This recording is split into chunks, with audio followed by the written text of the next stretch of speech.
Hello again, Joe Pullman from craftworking.net, and in this video I'm going to give you a tour of this super micro sand that I bought, the 12 bay R800 super micro. This is going to be my first sand. It's going to replace the Sands digital sand that I've got currently running. So but I'm going to basically show you what it looks like and take a peek under the hood. So let's get started. Okay, this is the front of the Super Micro R800. As you can see, there are 12 drive bays that will be used to carry all my data. And over here on the lower left here, this is where you have all of your power and lights. Looking at the back, here are the two power supplies that are equipped into the chassis.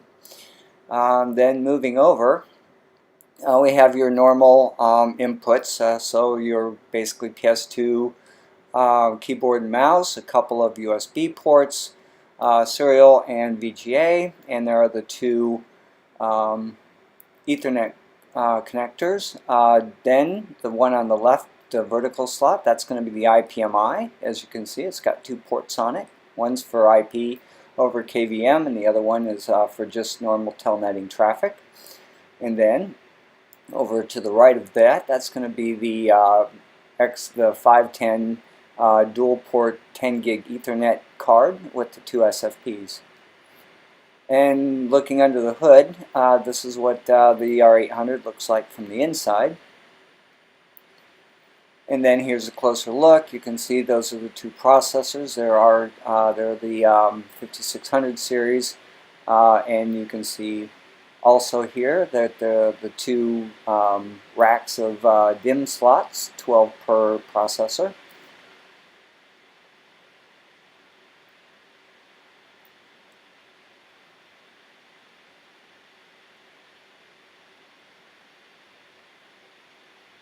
And then here is a closer look at the memory slots. These are 8 gig DIMMs, and there's up to 48 of them, or 48 gig of memory on this, so 24 per processor.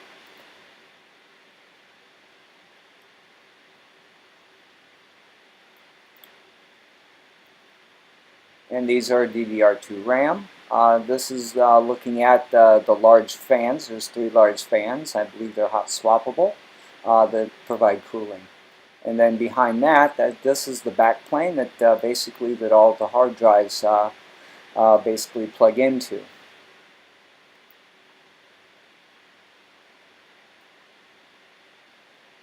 And then here are the PCI cards that are in here. The one in the back is the IPMI. The one in the middle is going to be the 10 gig card that is going to be the Ethernet connectivity to the SAN. And then the one in front is going to be the LSI card. And this is the LSI card, and you can see the battery, the cache battery that was included with this card.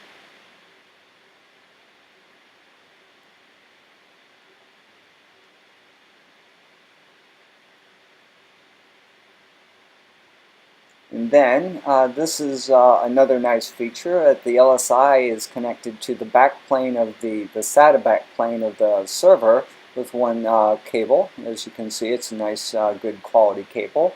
And it just plugs from the LSI card into the backplane of the server with one connection, and it's basically fanned out to all 12 bays.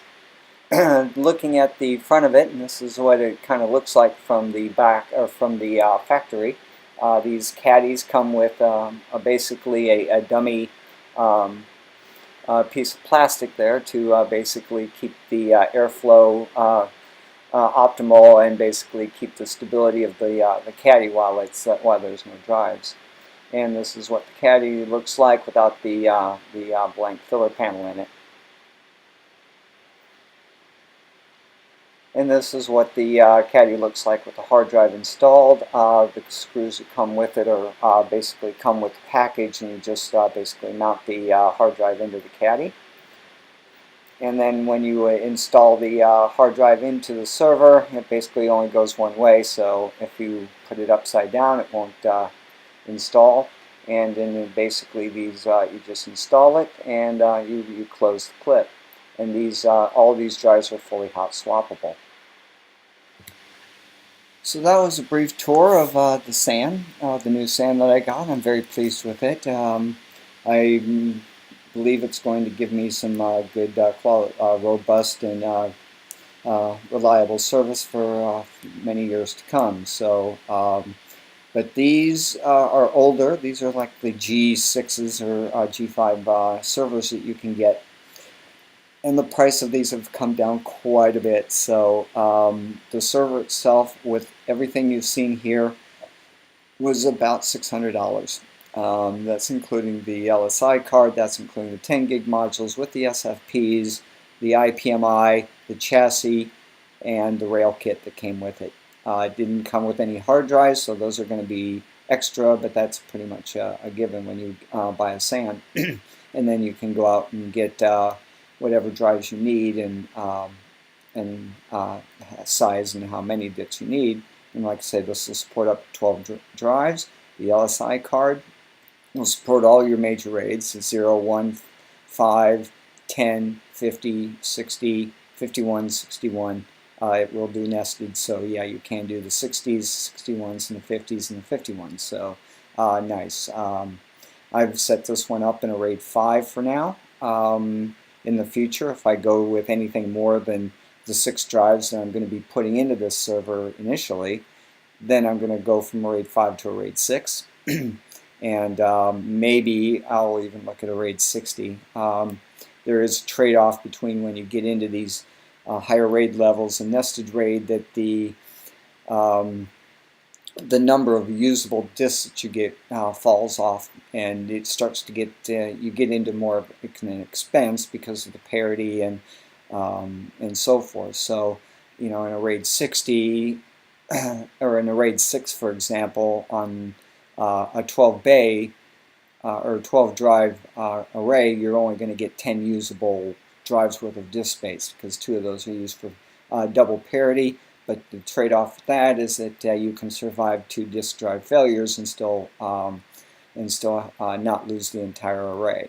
The good balance for a RAID would be RAID 5. RAID 5 is striping the data across all the disks, and then 1 disk is used for parity, and basically that drive is not usable in the array. So if you have a 12 drive SAN, then 11 of those disks are usable, and then the 1 is used for recovering from a drive failure. So, but right now mine's set up with 6 drives, 3 terabytes, 15 terabytes.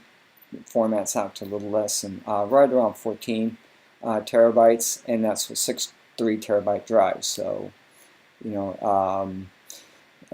times 6 is 18, and I'm getting 14 gigabyte or terabytes usable space. So basically 3 terabytes is taken up by the RAID 5. So, but anyway, that's an overview of the SAN, and then in subsequent videos I'll show you the install and what it looks like in the rack after it's done. So until next time.